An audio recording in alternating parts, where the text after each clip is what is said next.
आज हम भगवान ज्ञानदेव गंगा माता मंदिर प्रांगण से आपको श्री आर.के. सिन्हा जी के मुखारबिंद से बहुत अच्छा प्रवचन सुनवाने जा रहे हैं, जिसका टॉपिक है hard work versus smart.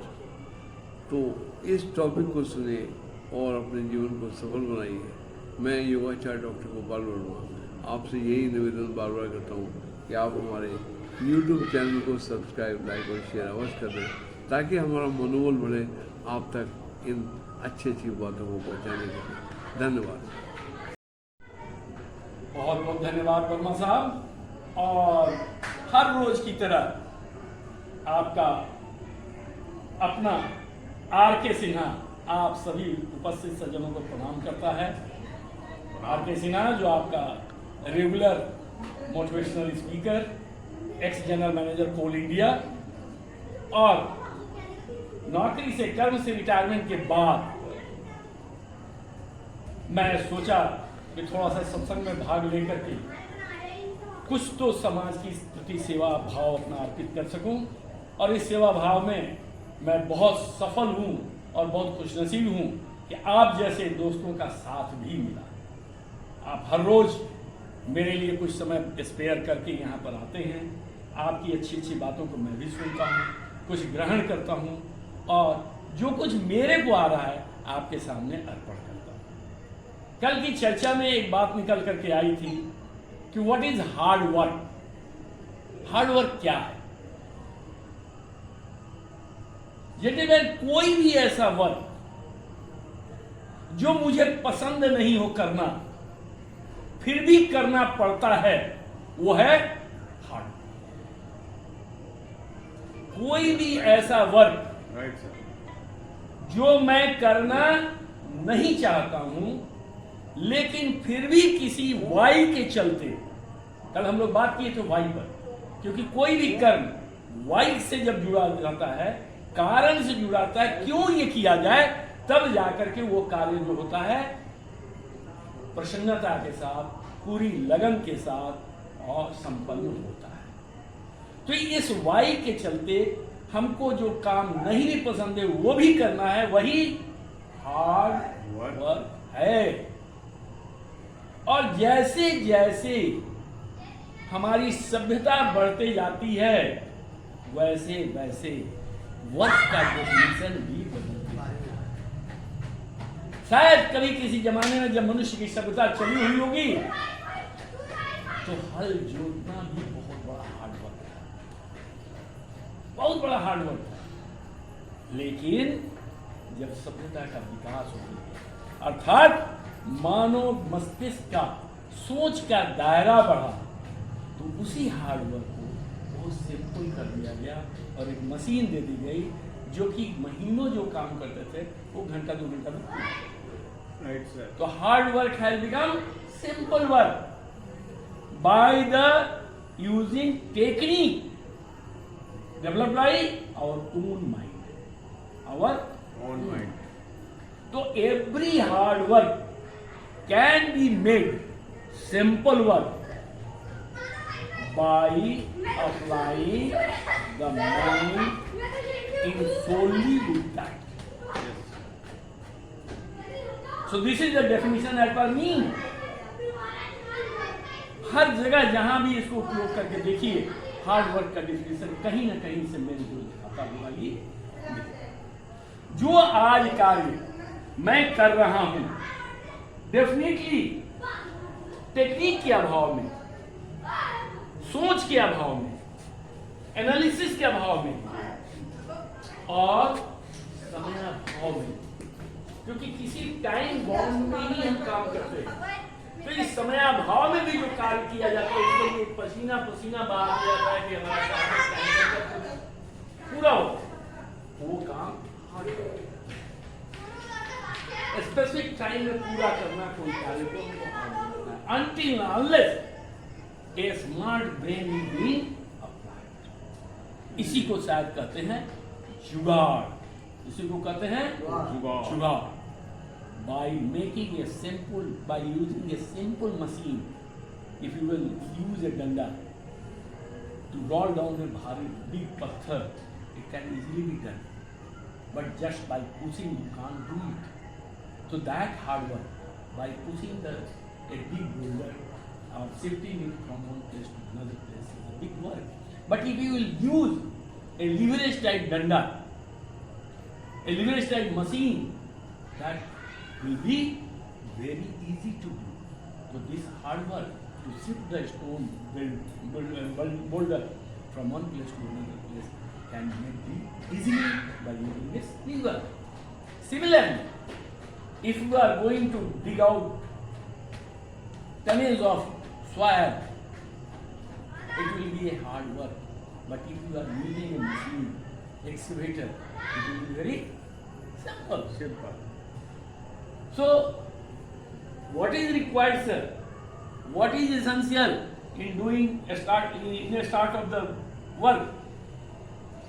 If it seems to be hard, then think it, analyze it, put your all things, put the anubhav of the senior people, use your all technique, analyze the problem, the solution for doing easy way will come before you. Go on making it practice. अभी आपने बोल रहा था राम साहब कि practice makes a man perfect. Practice makes a man perfect. No sir, I don't agree. Only directional right practice will make a perfect. Practice तो हम कुछ भी कर सकते हैं, हम रॉन्ग भी कर सकते हैं, हम निगेटिव प्रैक्टिस भी कर सकते हैं, हम पॉजिटिव प्रैक्टिस भी कर सकते हैं, लेकिन प्रैक्टिस जब इन राइट डायरेक्शन हो, विथ गुड एटीट्यूड हो, विथ ऑल एफर्ट हो, विथ ऑल एनालिसिस हो, तो वो प्रैक्टिस सर्टेनली आपको इस पर एक मैं छोटी सी कहानी बोलूं तो एग्जाम्पल मेरा बहुत क्लियर रहेगा, समझने में अच्छा लगेगा। हालांकि आप लोगों की समझ पर मुझे कोई ये नहीं है, नासमझी नहीं है, फिर भी जो युवा मेरे वचन को सुन रहे हैं, जो युवा आज के प्रवचन से कोई फायदा लेने जा रहे हैं, उनके लिए एक मैं बताता हूँ कि एक ट्री कटर एक फार्म में काम करने गया। मैनेजर से बोला कि I want job, will you provide me job? तो बोला कि ठीक है, हमारे यहाँ पेड़ों को काटना है, आप जितना ज़्यादा पेड़ काटेंगे उतना ही कंपनी के लिए भला हो। Then he started his work in front of the manager of the firm and he cut out 15 trees in a day. Manager was very pleased and बोला well done my chap, you are doing very well, so go on. After certain days the 15 has come to 10. Further, the pain is also getting decreased. उसकी पेड़ काटने की क्षमता धीरे धीरे कम होते जा रही। मैनेजर आया, पूछा कि क्या बात है, तुम क्यों कर रहे हो? साहब देख लीजिए, मैं 1 मिनट भी नहीं बैठता हूं, मैं हर दिन पहले से ज्यादा मेहनत कर रहा हूं, मैं बहुत हार्ड वर्क कर रहा हूं, अपनी सारी जी जान लगा दे रहा हूं पेड़ काटने, लेकिन कंपनी ने उसको समझाया कि भैया अगर नहीं करोगे उतना तो हमारी सैलरी तो आपकी काटनी पड़ जाएगी। थक हार करके जब इनमें इंप्रूवमेंट नहीं आया बल्कि और नीचे जाने लगे, तो उन्होंने एक एम्प्लॉय को हायर और किया और कुछ ही दिनों में उस एम्प्लॉय का प्रमोशन दे दिया। अब इनको बात तकलीफ लगी, मैं इतने दिन से काम कर रहा हूं और मुझे प्रमोशन देने की जगह पर एक नया लड़का को लाया, नया लड़का को प्रमोट कर दिया। What is this? This is the injustice done by management. So I should not continue my job. I must resign from the job. तो अपना रेजिग्नेशन लेटर तैयार बनाए, चले गए मैनेजर के पास।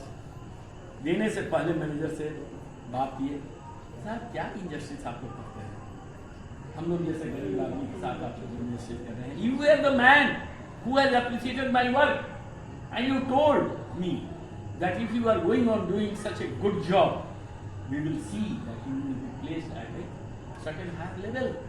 But instead, I have been punished. The new chap has been given a promotion, whereas I have been denied. Rather, I am being banned by you people every day for my decreased efficiency. I am putting my all effort.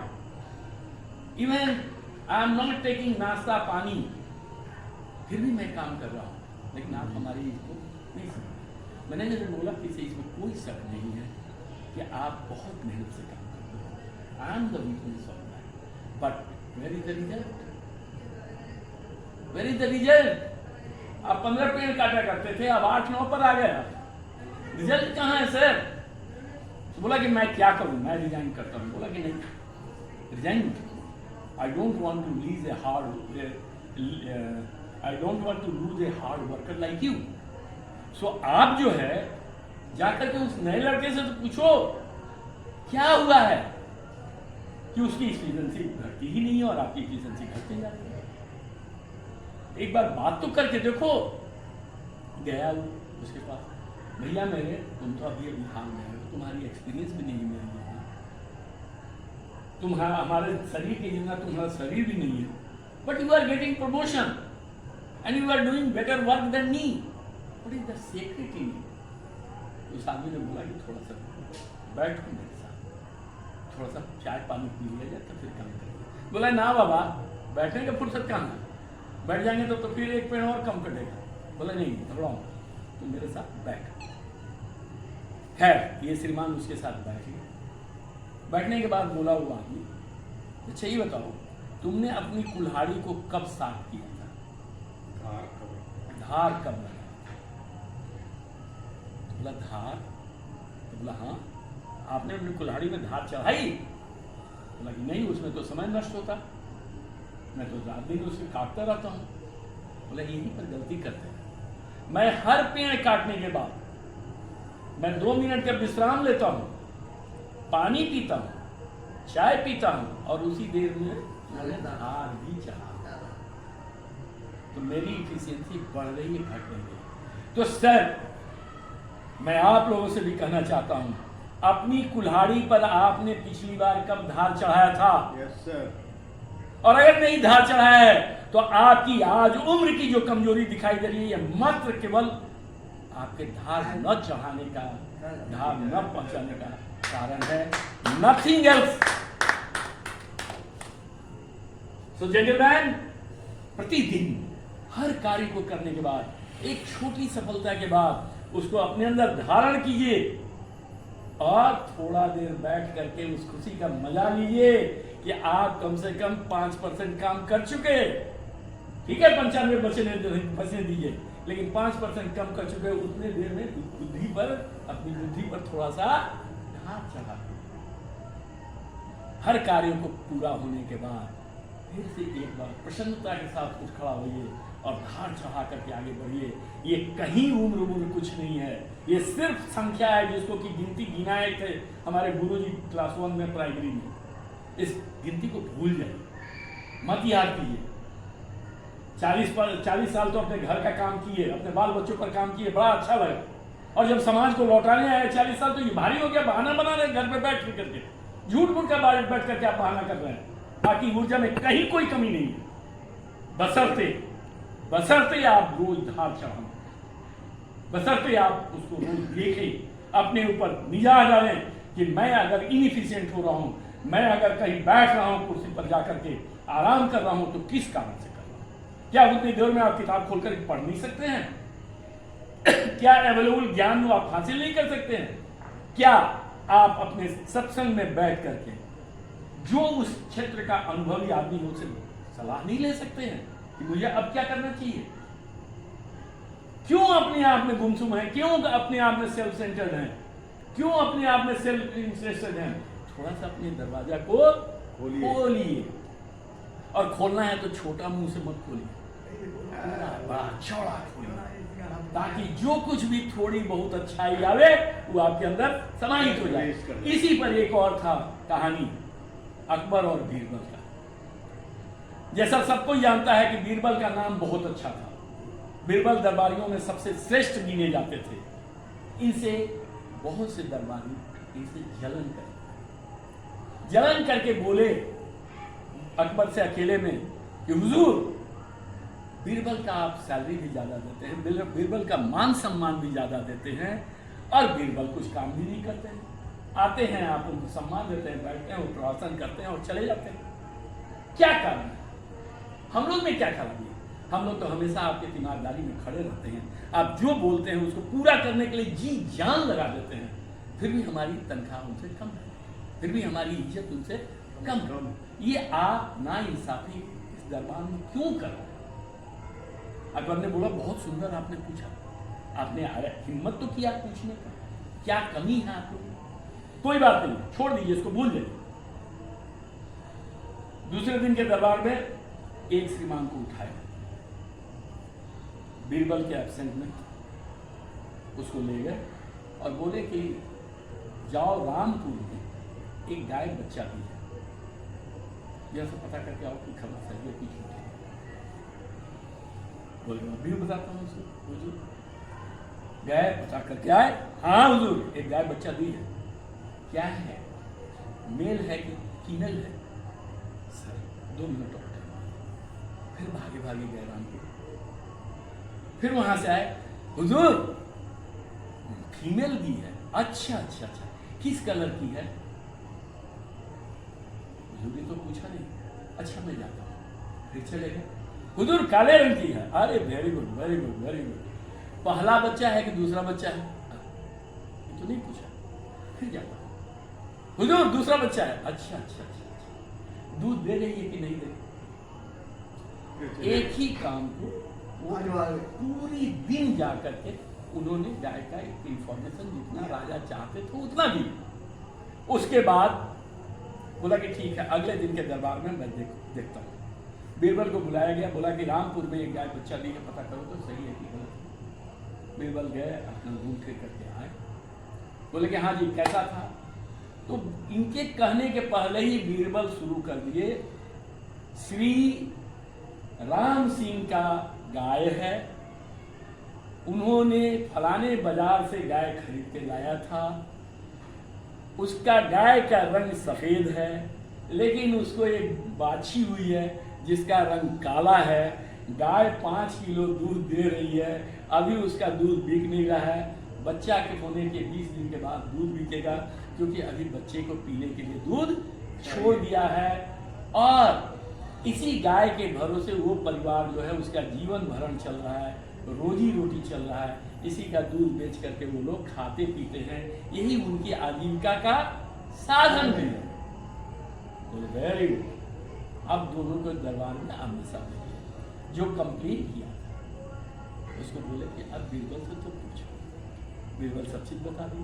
बोला कि अब बताओ, क्या मुझे कहना होगा कि बीरबल क्यों मैं सम्मान देता हूँ, बीरबल को क्यों मैं ज्यादा तनख्वाह देता हूँ, या तुम खुद समझ गए? बोला हुजूर माफ कर दीजिए, मैंने ये नहीं सीखा था, अब मैं बीरबल से ये गुण सीखूंगा, कैसे हर चीज का जवाब एक बार में दिया जाए, और यही काम है कि हार्ड वर्क। पहले के लिए वो हार्ड वर्क था, 10 इंफॉर्मेशन के लिए वो 10 राउंड लगाया एंड पूरा समय बर्बाद किया। दूसरे के लिए ये इजी वर्क। तो हार्ड वर्क और इजी वर्क सब कुछ आपके अपनी सोच और अपनी डिफिनीशन पर और अपनी टेक्निक के इस्तेमाल पर होता है। There is nothing like hard work, there is nothing like easy work. It is the thing which you are liking to do. यदि वो है तो वो आपके लिए इजी वर्क है।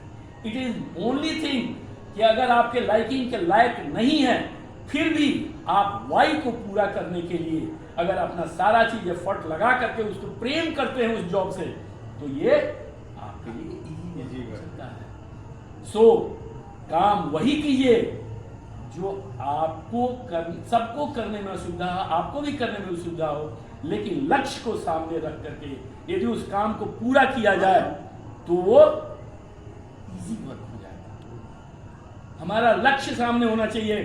सर किसी को भी भोर में उठना पसंद नहीं है, इंक्लूडिंग उस विद्यार्थी को कि जब टॉप करता है उसको भी भोर में उठना पसंद नहीं है, फिर भी वो उठता है, फिर भी वो उठता है। तो उसका लक्ष्य जो है क्लास में नंबर 1 होने का पूरा होता है। सचिन तेंदुलकर को भी कहीं केवल क्रिकेट खेलना रात में, सुबह में, भोर में, दिन में ज्यादा अच्छा नहीं लगता होगा, उसको भी लगता होगा कि और बच्चों की तरह हम भी थोड़ा सा उत्साहित होकर के कुछ और खेल खेलें, लेकिन फिर भी वो क्रिकेट खेला, इसलिए वो क्रिकेट में महान, इसलिए क्रिकेट का भगवान कहा गया।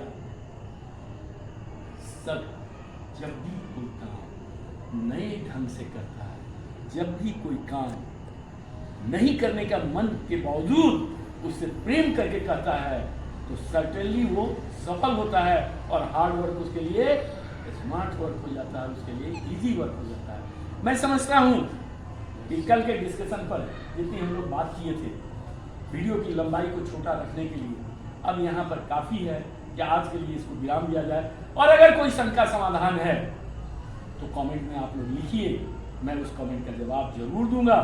और मुझे आग्रह है सभी से कि इसको लाइक करें और इसको सब्सक्राइब करें, इसको शेयर करें और हमारे वर्मा जी का जो उद्देश्य है उसको पूरा करें। और मैं आपको एक लाइन बता सकता हूँ, मैं इंजीनियरिंग फील्ड में जितना भी काम किया हूँ, भले मैं आसमान का तारा नहीं बना, लेकिन अपनी इंजीनियरिंग लाइन में I have been rewarded so many times for my this jugaad and for utilising my mind in that. Thank you very much. आप जितने भी खास करके यंग सुने हैं, इससे अगर शिक्षा ले सकते हैं तो अति उत्तम, और शायद मेरा जो समाज के प्रति कुछ लौटाने का जो ध्येय है वो सफल होगा। धन्यवाद।